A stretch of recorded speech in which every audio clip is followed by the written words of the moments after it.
Aujourd'hui, je vais vous parler de la construction du personnage. C'est une étape très importante avant de passer un casting, avant de se préparer pour le tournage d'un film. Il y a 50 questions à se poser pour construire notre personnage. La première question, quel est le nom du personnage? Où est-il né? Donc le pays de naissance, la ville de naissance va nous donner des indications sur sa culture, sur la langue parlée. Deuxième question, quelle sorte d'enfance avez-vous eu? Donc là, on demande avez-vous eu parce que nous, on va interpréter le personnage, donc on nous pose la question à nous en tant que personnage. Donc, quelle enfance avez-vous eu?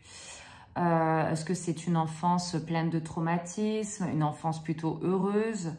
Essayez un peu d'imaginer ces détails-là. Troisième question, quel est le meilleur et le pire événement qui vous soit arrivé? Pareil, si on n'a pas d'indication dans le texte, dans la scène interprétée, il faut absolument imaginer ces détails afin d'enrichir ce personnage-là. Vous, en tant que personne, vous êtes riche, vous êtes unique en raison de votre expérience, de votre âge, de votre culture, de votre famille. Donc, c'est exactement la même chose à appliquer pour votre personnage. Il faut vraiment préciser tous ces détails. Quatrième question, quel est le nom de votre mère? Quel est le nom de votre père? Que font-ils? Donc, ces noms sont importants. C'est important de le savoir, nous. Et il faut surtout préciser leur métier. Si on ne sait pas, on peut avoir des petites indications dans le scénario ou dans la scène. Que font-ils? Si ce n'est pas le cas, imaginez, soyez créatifs, inventez. Bien sûr, il faut que ce soit cohérent avec le scénario et votre scène. Que ressentez-vous vis-à-vis de chacun d'entre eux? En parlant des parents. Les aimez-vous? C'est très important car la relation qu'on a avec nos parents va impacter la relation qu'on a avec notre partenaire, notre collègue, notre enfant. Et le fait de le préciser ici, ça va aussi nous donner des indications si on va jouer une scène avec notre enfant, notre partenaire, notre compagnon. Et donc la relation avec les parents, c'est primordial. 5. Est-ce que vos parents vous aiment? Qu'avez-vous fait pour vous faire aimer d'eux? Donc le sentiment, le besoin de reconnaissance, est-ce que nos parents nous aiment?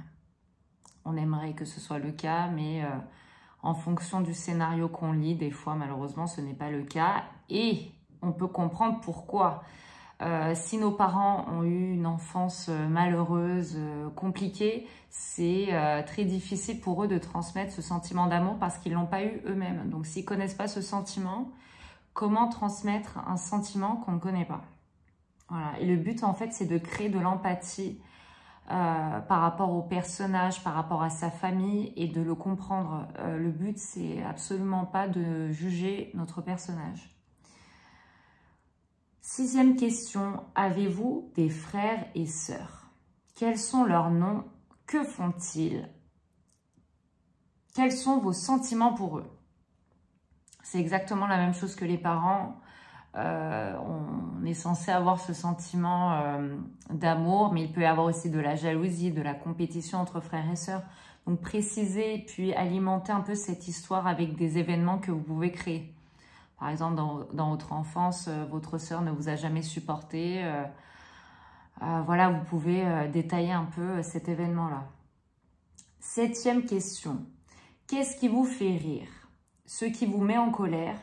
Ce qui vous fait pleurer? Ce sont des événements précis. Ça peut être quelque chose de très général. À vous de voir en fonction du personnage. Alors. 8e question. Qu'est-ce qui vous touche émotionnellement, spirituellement et intellectuellement?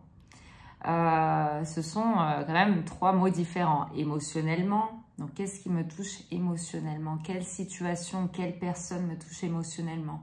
Spirituellement, qu'est-ce que le personnage ressent par rapport à la spiritualité, voilà, est-ce qu'il croit en l'univers, à Dieu ou pas, est-ce qu'il est athée, et intellectuellement, qu'est-ce qui l'anime? Est-ce qu'il est intéressé par la littérature, par l'art? 9e question, comment gagnez-vous votre vie? Donc, comment votre personnage gagne sa vie? Est-ce que c'est le cas? Est-ce qu'il arrive à gagner sa vie déjà? Si oui, comment? Par quel biais? 10e question, c'est une des questions les plus importantes.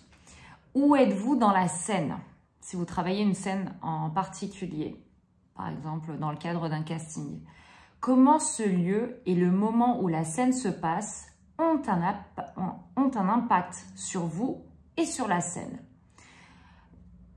C'est en général, quand on travaille une scène de casting, c'est quand même une scène assez importante pour votre personnage. Donc, quel est l'impact sur moi, sur mon personnage et sur la scène? Donc, comment ce lieu et le moment où la scène se passe ont un impact sur vous et sur la scène? Donc, imaginez ce lieu, est-ce que c'est en cours, à l'école, à la maison, dans une entreprise? Et le moment, est-ce que c'est le matin, à midi, l'après-midi, la nuit, en pleine nuit? On ne va pas du tout avoir les mêmes émotions, on va être un peu plus fatigué. Donc, le fait de préciser tous ces détails, ça permet un peu de travailler, de créer des actions chez le personnage. 11e question. Quels objets ou symboles sont importants pour vous? Donc, si vous n'avez pas de précision, encore une fois, imaginer, créer, inventer, c'est le but d'un acteur, d'un comédien, de trouver ces symboles, ces objets. Vous pouvez vous inspirer de votre propre vie. Par exemple, moi j'ai un collier qui est un cadeau de ma maman et que je porte très souvent. Donc, inspirez-vous de votre propre vie, ça peut être ça. On n'est pas obligé de le voir dans la scène, mais ça peut être une pierre que votre meilleur ami vous a offert quand vous étiez enfant. Vous l'avez dans votre poche et essayez de le ramener le jour du casting, par exemple. Ça peut vous aider pour être dans le personnage. 12e question. Quelle est la contradiction de votre personnage? Qu'est-ce qui s'oppose à son action? Alors, on part du principe que chaque personnage a une contradiction entre le besoin qu'il ressent et ce qu'il vit. Donc, qu'est-ce qui s'oppose à son action? Si je donne un exemple, ça peut être, il est amoureux d'une femme. Malheureusement, cette femme, c'est la femme de son meilleur ami. Il l'aime, mais est-ce qu'il peut le montrer? Il a besoin d'être aimé par cette femme, mais est-ce que c'est possible? Non. Ça, c'est une contradiction, par exemple. Là, je vous donne un cas extrême. Donc, qu'est-ce qui s'oppose à son action? Qu'est-ce qui fait qu'il ne peut pas agir? Et ça, c'est une question aussi très importante dans la construction du personnage. 13e question. Pourquoi avez-vous ce comportement physique et verbal dans la scène? Est-ce que c'est un comportement agressif, plutôt calme? Est-ce que c'est une scène dramatique? Est-ce qu'il y a un aveu? Et quel est le comportement verbal dans la scène? Donc, le comportement physique et verbal doivent être en harmonie. Et ce comportement verbal aussi, on peut voir de quelle manière cette personne parle en fonction de la classe dans laquelle il est issu. Il a une manière de parler. Est-ce que quand il s'énerve, il insulte ou pas? Si c'est une scène un peu agressive. Et parfois, les scènes nous permettent aussi un peu d'improviser. Donc, si on vous dit d'apprendre mot à mot le texte, apprenez. Mais n'hésitez pas, si on vous le demande le jour du casting d'improviser, faites-le. 14e question. Faire une ligne chronologique des événements décisifs de votre vie.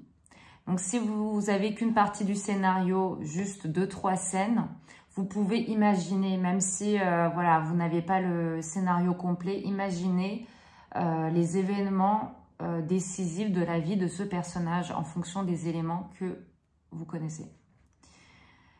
15e question. Que pensez-vous que vos partenaires ressentent pour vous? Donc l'autre personnage, si vous jouez une scène à 2 ou plusieurs personnes, essayez de voir ce que votre personnage ressent par rapport déjà à ses autres personnages et qu'est-ce que ses partenaires ressentent pour nous, pour le personnage. C'est une question assez intéressante parce que ce que le personnage, ce qu'il perçoit, est-ce que c'est réel ou pas, ou est-ce qu'il invente, s'il est un peu parano, est-ce qu'il pense que tout le monde le déteste alors que ce n'est pas du tout le cas par exemple. Donc c'est important de préciser la pensée du personnage. Alors admettons, moi je suis persuadée que tout le monde m'aime. Ça peut être ça aussi, où tout le monde me déteste, ces gens-là me détestent, ces gens-là m'adorent, ou ils me reprochent, ils me critiquent des choses que j'ai faites ou pas. Donc, ce que moi je ressens en fait, en tant que personnage, c'est pas forcément la réalité des faits. 16e question, question très importante. Qu'attendez-vous de votre partenaire dans la scène ou de vos partenaires? Le savez-vous? Donc, est-ce que c'est de manière consciente, on le sait ou pas? Quel besoin avez-vous vis-à-vis de lui, d'eux? Ça dépend s'ils sont un ou plusieurs.